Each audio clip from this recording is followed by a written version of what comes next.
जी, मेरा नाम राज सिंह है। Basically from Lucknow.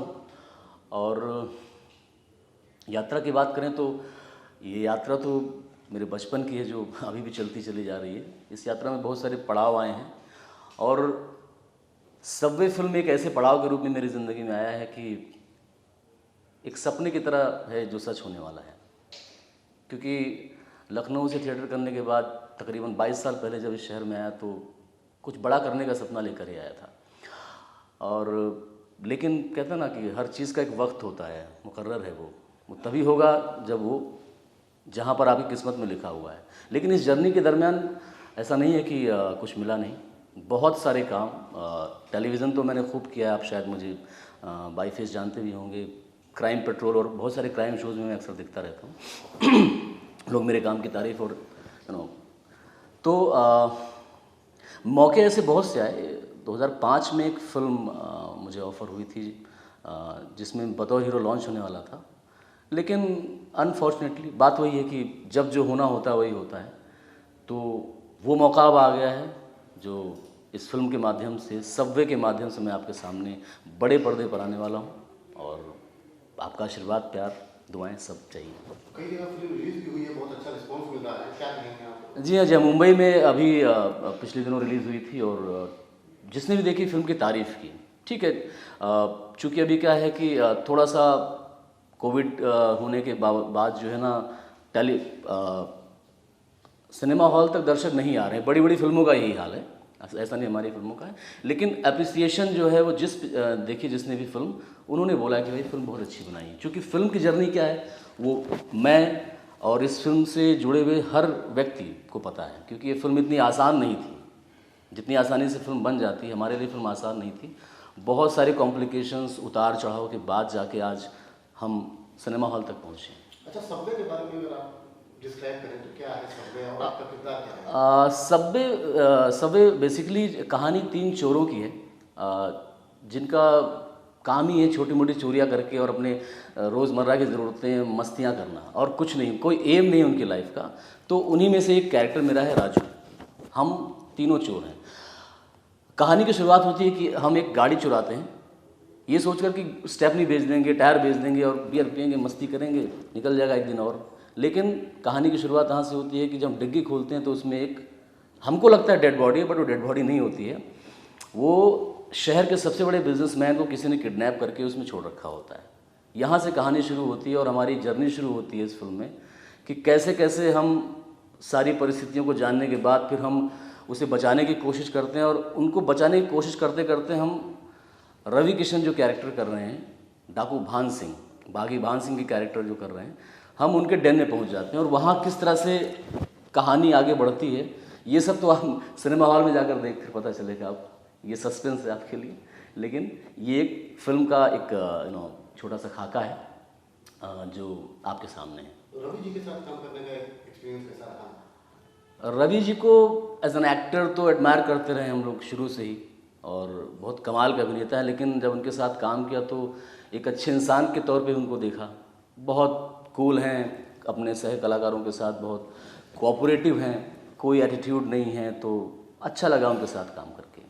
और देवल जी एज ए डायरेक्टर और लेखक जो हैं, है ना, उनके साथ अनुभव कैसा? शिवराज जी के साथ मेरा रिश्ता सिर्फ एक डायरेक्टर और एक एक्टर का कतई नहीं है।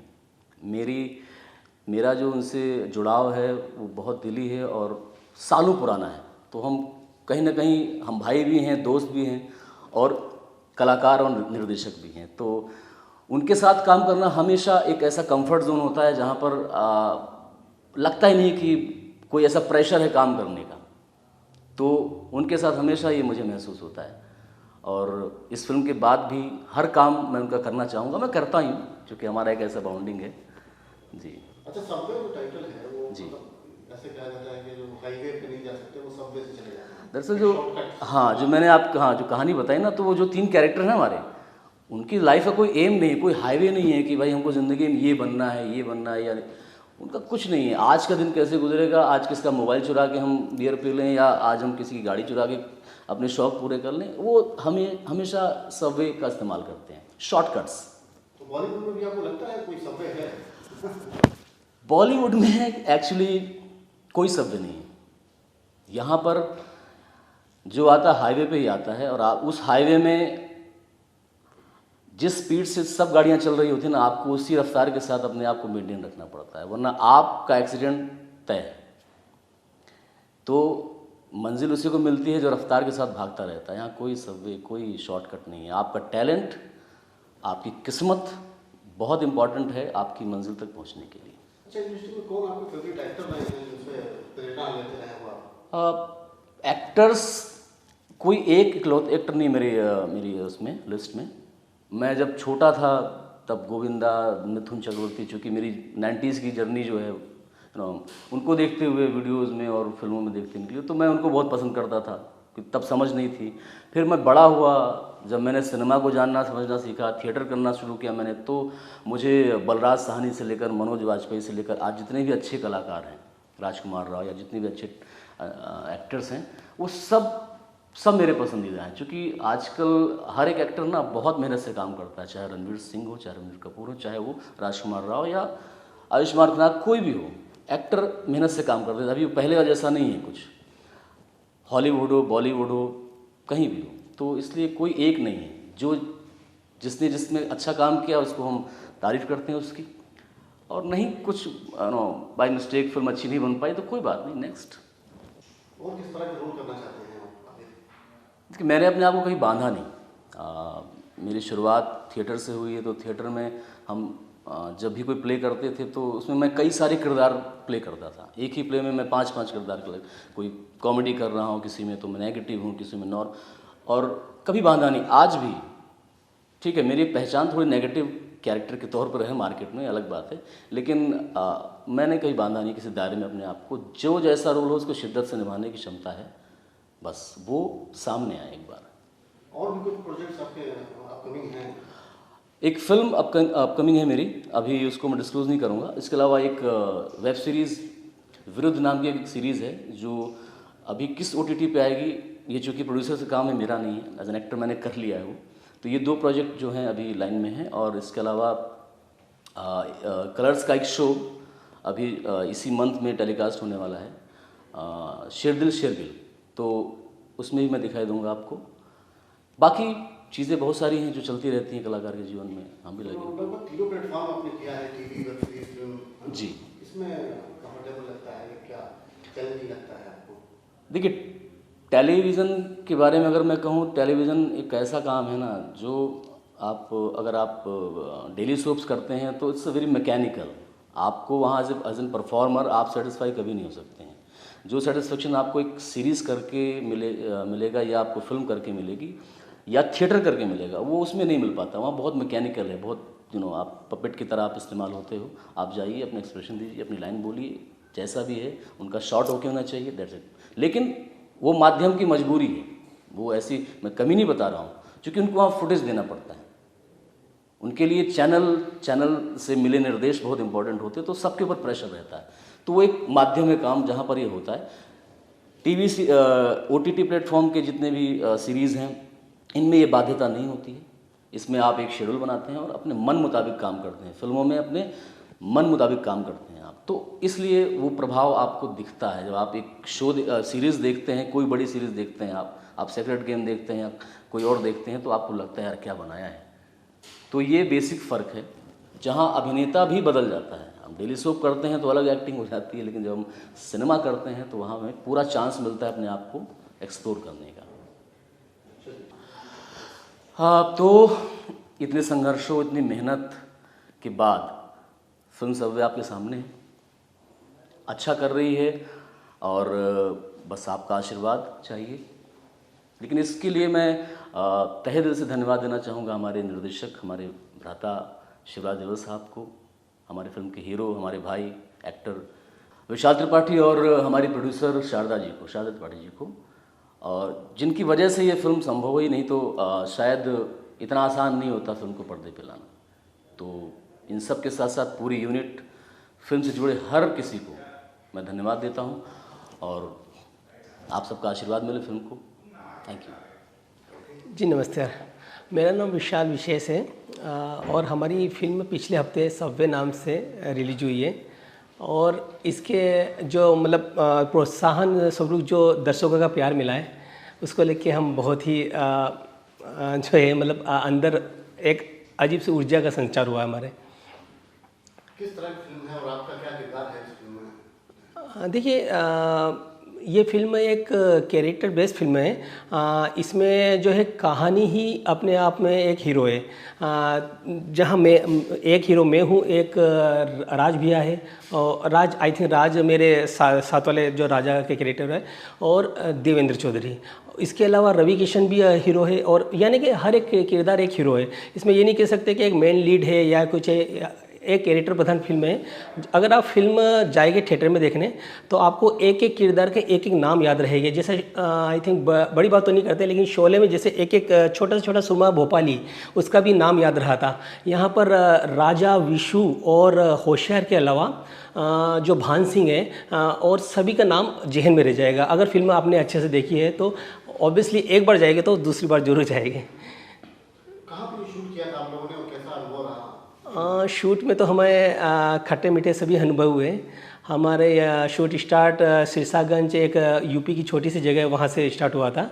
उसके बाद लखनऊ के बाद चंदौली रियासत और मनाली में भी हमने 2 गाने शूट करे और एक्सपीरियंस बहुत अच्छा था और मिला जुला रहा। लेकिन जो है मतलब एक तरह से हमारे जो जर्नी है वो एक यादगार है जो जीवन भर आई थिंक मरते दम तक याद रहेगी। रवि जी के साथ कैसा अनुभव रहा काम करके? काफी सीनियर है रवि सर आई थिंक देखा जाए तो एक तरह से उन्होंने गुरु की जो है पार्ट अदा किया था क्योंकि इतने बड़े आर्टिस्ट थे। मैं राज भैया और देवेंद्र भैया के साथ तो काफ़ी कंफर्ट था। एक फैमिली मतलब एक तरह से फैमिली जैसा ही काम हो रहा था उनके साथ, हंसी मजाक ये सब। लेकिन चौथे पाँचवें दिन मेरा शूट उनके साथ था।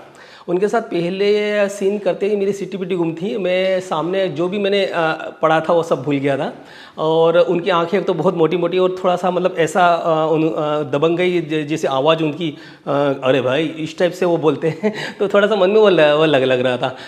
लेकिन है ना वो कहीं ना कहीं भाग गए थे और डायरेक्टर साहब को उन्होंने बोला था यार लड़का नया है। फिर एक टेक हुआ, 2 टेक हुआ तो थोड़ा सा वो मेरे को साइड में ले गए और मुझे बोला कि यार विशाल क्या प्रॉब्लम है, देखो यहाँ पर भूल जाओ कि डायरेक्टर बैठा है, मैं मम्मी बैठे हैं या मैं बैठा हूँ, सब भूल जाओ, आंखों में आंखें डाल के बात करो और किरदार में घुस जाओ और बस किरदार जियो। कि उनका ये लेसन मुझे आखिर तक याद रहा। फिर मेरे सामने वो रवि किशन नहीं, मेरे सामने भान सिंह थे और फिर वो एक तरह से मेरे लिए गुरु थे और रहेंगे हमेशा।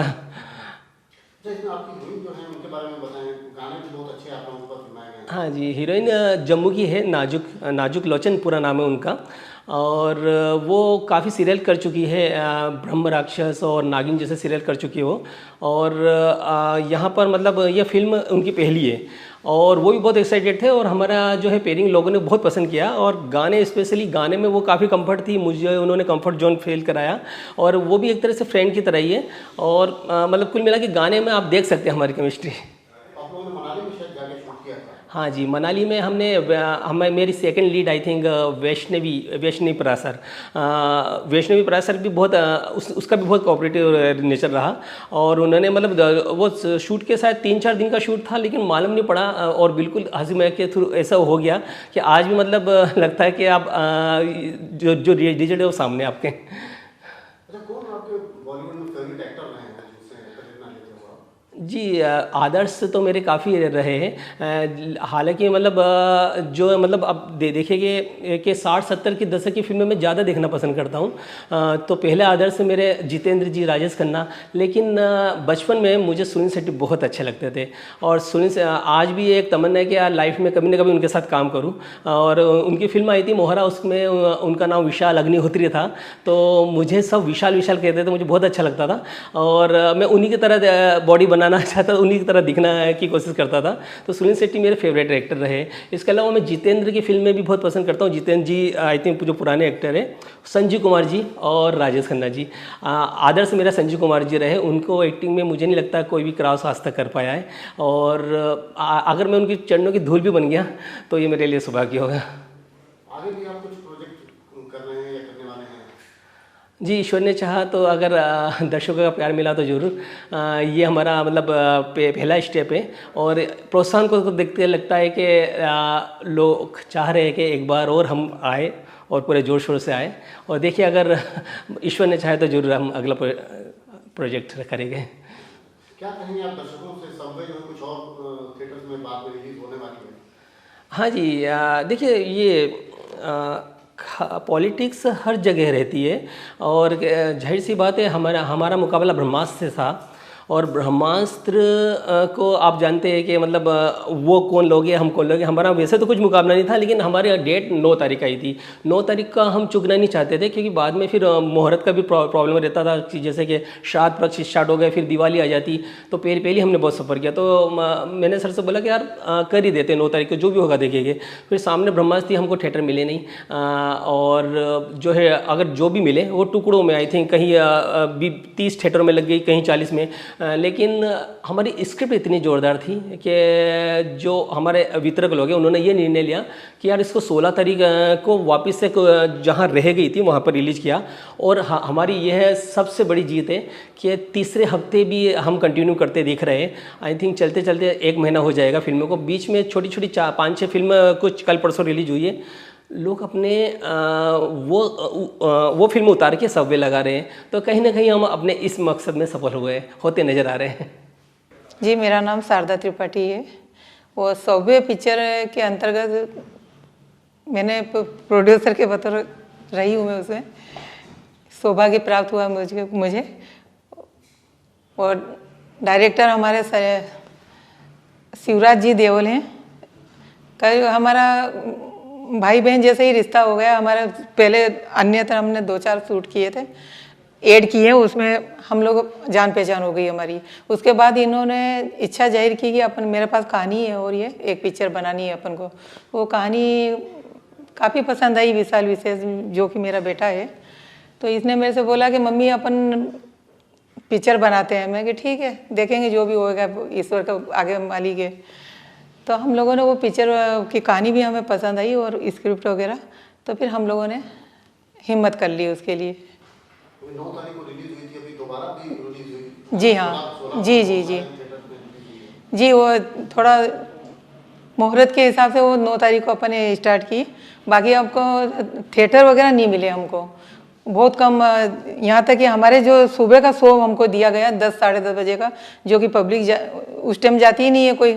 और शाम का शो देखने जाते हैं तो वहाँ पे दूसरी पिक्चर लगी मिलती है उनको। ऐसे हमारा नुकसान तो उस समय बहुत हुआ। पर पब्लिक की डिमांड अब ये है कि हम सुबह देखना चाहते हैं। टाकीज वाले मजबूर हो गए हैं हमारे पिक्चर लेने को। बहुत अच्छी रिस्पॉन्स है मतलब। जी, तीसरे सप्ताह भी 2-3 राज्यों में तो काफ़ी सुपर हिट है पिक्चर। आगे भी आप अपने बैनर में बनाएंगे फिल्में? जी, अगर ऊपर वाले की मर्जी हुई तो जरूर बनाऊंगी, इंटरेस्ट तो है मुझे। कैसा लगा विशाल का काम? आपको बड़े पर्दे पे देखा आपने? विशाल तो बड़े बड़े दिग्गज एक्टर हैं, उनके सामने तो बच्चे ही है वो। उसकी शुरुआत थी और मेरी भी शुरुआत ही है। हमारे शिवराज जी हैं, राज सिंह हैं, सभी मतलब दिग्गज हैं। बड़े भाई जैसा इसने दिया सबने, और उसको उठाया है ऊपर। ऐसी बात नहीं है कि नहीं इन्होंने सपोर्ट किया। काफ़ी अच्छा कर गया वो पहली पिक्चर में। कैसा अनुभव रहा है फिल्म प्रोड्यूस करने? अनुभव बहुत अच्छा रहा, पारिवारिक स्नेह रहा सबका। सभी एक दूसरे से हंसी मजाक करते हुए, तकलीफें भी आई तो हंसते हंसते झेली है। और अब आप सोच सकते हैं पिक्चर बना रहे हैं अगर, तो तकलीफ तो आने ही स्वाभाविक है। इतना सब हुजूम लेके जाना दूसरे राज्य में, होटल खर्चा वगैरह, खाना पीना सब, गाड़ी घोड़े सब, इतना ताम झाम। तो मतलब आर्थिक समस्या भी आई हमारे बीच और काफ़ी दिक्कतों का सामना भी किया। बीच में तो ऐसा भी हो गया था कि हमको लग रहा था हम पिक्चर नहीं बना पाएंगे। फिर हौसला रहा, ऊपर वाले की मिन्नतें चालू रही कि हमारी पिक्चर पूरी हो जाए कैसी। लॉकडाउन आया, लॉकडाउन के दौरान हमारी बीच में ब्रेक भी हुआ, और ब्रेक के बाद फिर हमने हिम्मत की और फिर हम वहाँ मनाली गए 2 गाने शूट करने के लिए। मनाली में हमको बहुत अच्छा लगा क्योंकि पिक्चर करीब करीब पूरी होने आ गई थी और हम टेंशन मुक्त हो चुके थे उस समय। तो काफ़ी हमारा बहुत अच्छा मनाली का एक्सपीरियंस रहा। तो बहुत बड़ी बात है थिएटर तक पहुंचाना। जी, टेंशन मुक्त हो गए थे हम। पिक्चर लगभग पूरी हो चुकी थी, सिर्फ 2 गाने के लिए हम मनाली गए। मनाली में हमें बहुत अच्छा लगा कि चलो पिक्चर अब अपनी बनी गई। जी, हम लोग सेकंड नहीं, हम 3rd वीक का भी प्लान कर रहे हैं। और अगर ईश्वर ने चाहा तो 4th वीक भी हम लोग प्लान करेंगे, क्योंकि क्या होता है इस तरह के सब्जेक्ट की फिल्में जो होती हैं उसको थोड़ा समय लगता है, क्योंकि हम लोग उतना धुआंधार प्रचार कर नहीं पा रहे हैं। तो हम लोगों का ये होता है कि लोग जो देख रहे हैं या थिएटर वाले खुद भी, तो अगली बार डिमांड कर रहे हैं कि आप हमको दीजिए, अगला शो हम लगाएंगे। तो इस तरह से एक मिलीजुली सी प्रतिक्रिया आ रही है। कई छोटे सेंटर में अच्छी चल रही है, कई हो सकता है बड़ी जगह जो लोग हैं वो, क्योंकि उनका कहना ये है कि ब्रह्मास्त्र में 10 लोग जा रहे हैं, आपके में 9 जा रहे होंगे, 8 जा रहे होंगे। तो हाल ये है बेसिकली। आपके प्रोड्यूसर जो है वो भी एक तरह से संतुष्ट हैं फिल्म की कामयाबी देखकर? जी, मैं बता रहा हूँ, बिल्कुल हमारे प्रोड्यूसर भी संतुष्ट हैं और मैं एज मेकर भी संतुष्ट हूँ, बिल्कुल संतुष्ट हूँ। क्योंकि क्या होता है ना कि हम लोगों को ये होता है, ये जो दौर होता है वो होता है प्रचार का, कि इसको हम लोग उसमें काउंट नहीं करते हैं कि हम लोग फिल्म थिएटर में लगाएंगे उतना कमाएंगे, ये होता ही नहीं है। इसका मतलब ये होता है, नहीं सच पूछिए तो देखिए मेरा मानना यही कि शारदा जी जो हैं बिल्कुल मेरी बड़ी बहन की तरह हैं और वो उत्साहित हैं, वो खुश हुई हैं इस काम को लेके, तो हम सारे खुश हैं। और उनका जो शुरू से ही इवन पहले दिन से हमारी कहानी के नरेशन से लेके आज तक, और नरेशन का मतलब ऐसा नहीं कि हम लोगों को प्रोफेशनली ऐसे, मैंने कहा दीदी ये काम करें ऐसा ऐसे एक फिल्म, क्यों हम लोग काम करते रहते थे। मैंने विशाल ने काफ़ी सारा काम किया है, एड फिल्में वगैरह की हैं साथ में। तो ऐसे एक दिन बात चली तो विशाल ने कहा मम्मी से बात कर लो, तो हम लोग बैठे, बात हुई, तो मैंने कहा दीदी एक काम करें फिल्म बनाएं। तो बोले भैया इच्छा तो हमारी भी है फिल्म की, बिल्कुल। मैंने कहा विशाल उसमें हों, लीड रोल हों, क्योंकि हमारा कैरेक्टर के हिसाब से प्लान था, क्योंकि हम लोग उस तरह का लार्जर देन लाइफ वाला हीरो चाहिए भी नहीं था हमको। तो उस तरह से हमने एक प्लान किया और वो हमारे लिए सफल भी रहा, कि उसमें राज सिंह भी हैं, देवेंद्र चौधरी भी हैं, राज भी हैं, इवन कहना चाहिए रवि किशन जी भी जो हैं वो उसी कैरेक्टर में ढले हुए हैं। उन भी कोई ऐसा नहीं कि अलग से गाने गा रहे हैं या अलग से हीरो हैं 5 लोगों को मार रहे हैं, ऐसा कोई हमारी कहानी का प्लॉट भी नहीं था। तो शारदा जी का सबसे अच्छा मुझे ये लगा कि मैं पहले दिन से लेके आज तक, जो बीच में बहुत सारे ब्रेकडाउन, ये लॉकडाउन वगैरह हुए, काफ़ी फिल्म रुकी भी, हमारा कभी इस बारे में लेके इस तरह से बात नहीं हुई कि कोई ये फिल्म को अब कम क्या कर रहे हैं। मैंने ही कहा कि दीदी एक काम करें 4 दिन की शूटिंग रख लें, हाँ बिल्कुल रख लीजिए भैया, कोई दिक्कत नहीं। तो वो जो सपोर्ट था ना, वो ब्लाइंड सपोर्ट जो था ना, उसकी वजह से हम लोग यहाँ तक पहुँच पाएँ और दूसरे हफ्ते फिल्म थिएटर्स में है। ये मैं कह रहा हूँ 100% शारदा जी की देन है। बहुत तो कैरेक्टर जो है लोगों को कनेक्ट कर रहे हैं, सब एक तरह से आप आम कैरेक्टर्स लिए हुए हैं, इसलिए पसंद कर रहे हैं। वही बताया ना आपको, बताया आजकल सब्जेक्ट चल रहा है, सब्जेक्ट ही होना चाहिए। और वो भी देखिए इतने सारे मतलब 2-3 टुकड़ों में फिल्म बनी है, तो इसलिए हो सकता है कि मेरी तरफ से कुछ फॉल्ट रहा हो एज मेकर, हो सकता है मैं कुछ चीज़ों को नहीं जोड़ पाया हूँ। लेकिन जहाँ थिएटर में हंसने की बात हो रही है वहाँ लोग हंस रहे हैं, जहाँ पे थोड़ा सा लग रहा है कि हाँ ये सीरियस बात है, वहाँ पे थोड़ा सीरियस भी हो रहे हैं। रवि किशन जी का किरदार खूब अच्छा निकल के आया है, लोगों ने बहुत पसंद किया है। इवन इनका, राज सिंह का, देवेंद्र का और विशाल की तिकड़ी भी लोगों को बहुत अच्छी समझ में आ रही है। एक गाना हमने इन तीनों पे रखा है, मस्त मौला, वो वाकई चार्ट पोस्टर वाला गाना है। अगर हम लोग उतना बड़ा प्रचार कर पाते तो वो यूथ का गाना है, और आप देखिएगा अगले कई सालों तक वो सुनने को मिलेगा। मस्त मौला इस तरह का है। रवि किशन जी का एक बहुत अच्छा डायलॉग भी है, जो मेरे ख्याल से उनका कई दिनों के बाद एक उनका बहुत बड़ा डायलॉग होता था, ज़िंदगी झंडवा। वैसा एक डायलॉग हमने इसमें भी रखा है कि बोका है काबे रे। वो बोका है काबे, वो बहुत मतलब मुझे लगता है कि लोगों तक जाएगा वो, कि लोग हर छोटी छोटी बात पे किसी को कहेंगे कि बोका है काबे। तो इस तरह से हम लोग उत्साहित हैं चीज़ को लेके। तो अभी पूरी टीम क्या नेक्स्ट प्लान कर रही है, नेक्स्ट प्रोजेक्ट भी कुछ करना चाह रहे हैं? बस वो बताए ना, हमारे फील्ड में वो आप जान ही रहे हैं, सारी चीज़ें होती हैं, पाइपलाइन में चल रही है। बिल्कुल बहुत जल्दी हम लोग शायद हो सकता है कि अक्टूबर से ही फिल्म प्लान कर लें, एक प्लान है फिल्म में।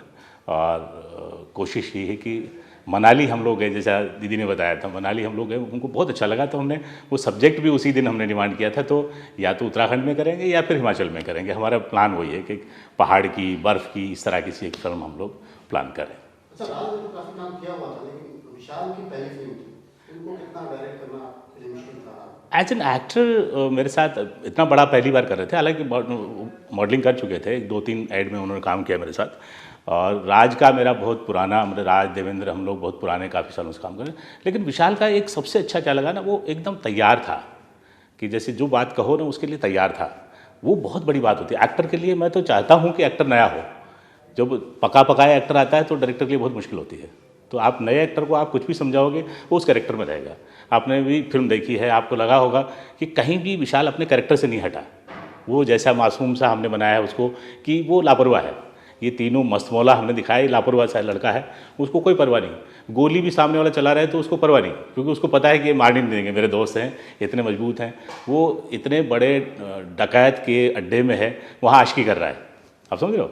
तो उसका कैरेक्टर हमने जिस तरह से बिल्ड किया था वो उसी तरह से है, वो नहीं डर रहा, उसको ये पता नहीं कि अगली गोली चल जाएगी मेरे पे, लेकिन उसको कोई डर नहीं है। तो वो कैरेक्टर में बहुत अच्छा जिया उसने। अच्छा, नाजुक को कैसे आपने ढूंढा? वो अच्छी सोच थी, और मैं कहना चाहूँगा विशाल की सोच थी। ये टिकटॉक में बड़ी फेमस थी, काफ़ी टीवी सीरियल भी कर, वो टिकटॉक के बाद में हमारी डिस्कस भी हुई कि मैंने कहा यार एक्टिंग की है कि नहीं, तो बाद में पता चला कि उसने 1-2 सीरियल किए हैं, तो एक्टिंग की, और एक्टिंग फिल्म में अच्छा कर गई। सबसे अच्छा ये लगा, लुक तो उसका है ही है अच्छा, और एक्टिंग भी ठीक कर गई। और एक होता नहीं जैसे कैरेक्टर सारे के सारे हमारे फिल्म में कहीं ऐसा नहीं लगता जैसे बाहर से कोई लाया हो या ये कमतर रहा, ऐसा कुछ नहीं रहा।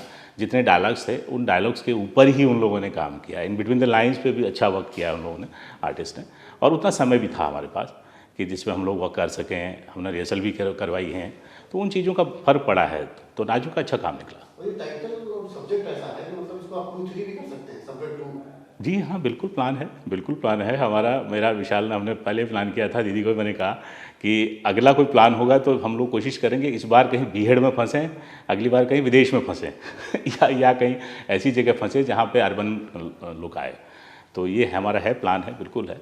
सबवे पार्ट 2 भी हो सकता है, या सबवे से समथिंग ऐसा भी हो सकता है, जो हमने रिसर्च भी करवाए हैं 2-3 टाइटल। तो देखते हैं, वो ईश्वर की मर्जी जैसी हो। ओके, ठीक है, थैंक यू। धन्यवाद। और मेरा बिल्कुल निवेदन है आप सबसे कि इस तरह की सब्जेक्ट की फिल्में आप देखें, जिससे हमारा हौसला बढ़े। धन्यवाद।